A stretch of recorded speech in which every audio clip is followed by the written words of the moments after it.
পাপনাশন তীর্থের মাহাত্ম্য। ভদ্রমতী।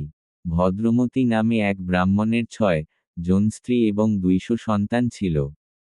কিন্তু ধন না থাকায় তারা সবাই উপবাসে ছিলেন। ভদ্রমতী তার এই কষ্টের জন্য দুঃখিত হয়ে পড়েন। তখন তার ছোট স্ত্রী বলেন, হে স্বামী, সুবর্ণমুখারী নদীর তীরে ভেঙ্কটাচল নামে এক পর্বত আছে। সেই পর্বতে পাপনাশন নামে একটি তীর্থ রয়েছে।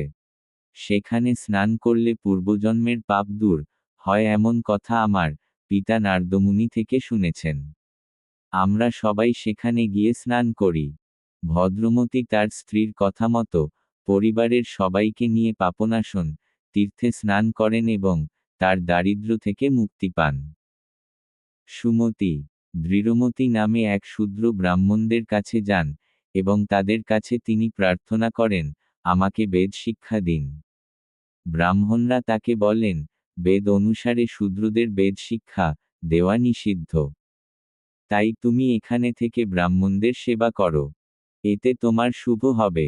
কিন্তু দৃঢ়মতি এই উপদেশ শোনেননি। তিনি বনে একটি আশ্রম স্থাপন করেন এবং ব্রাহ্মণের মতো নিত্যকর্ম জপ হোম ও তপস্যা করতে শুরু করেন। একদিন সুমতি নামে এক ব্রাহ্মণ তীর্থযাত্রা করতে করতে দৃঢ়মতির আশ্রমে পৌঁছান। দৃঢ়মতি তাকে অতিথি সেবা প্রদান করেন এবং বলেন, আমাকে বেদ শিক্ষা দিন। সুমতি দৃঢ়মতিকে বেদ শিক্ষা দেন। শূদ্রকে বেদ শিক্ষা দেওয়ার কারণে সুমতি মৃত্যুর পর নরক ভোগ করেন।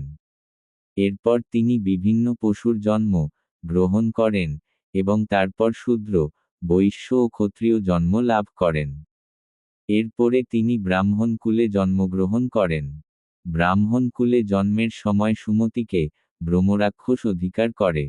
সুমতি তার পিতার কাছে যান এবং তার এই সমস্যার কথা জানান।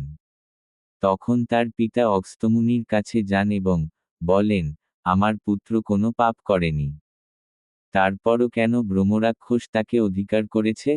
অগস্ত্যমুনি সুমতির পূর্বজন্মের কথা জেনে বলেন, শূদ্রকে বেদ শিক্ষা দেওয়ার কারণে তাকে এত জন্ম গ্রহণ করতে হয়েছে। এই ব্রহ্মরাক্ষসকে যম পাঠিয়েছেন। তোমার পুত্র যদি ভেঙ্কটাচলে পাপনাশন তীর্থে স্নান করেন তবে শূদ্রকে বেদ শিক্ষা দেওয়ার পাপ এবং ব্রহ্মরাক্ষস থেকে মুক্তি লাভ করবে। সুমতির পিতা সেই নির্দেশ অনুসারে কাজ করেন এবং সুমতি তার পাপ এবং ব্রহ্মরাক্ষস থেকে মুক্তি লাভ করেন। এই পাপনাশন তীর্থ ভেঙ্কটেশ্বর স্বামী মন্দির থেকে 7 কিলোমিটার দূরে অবস্থিত।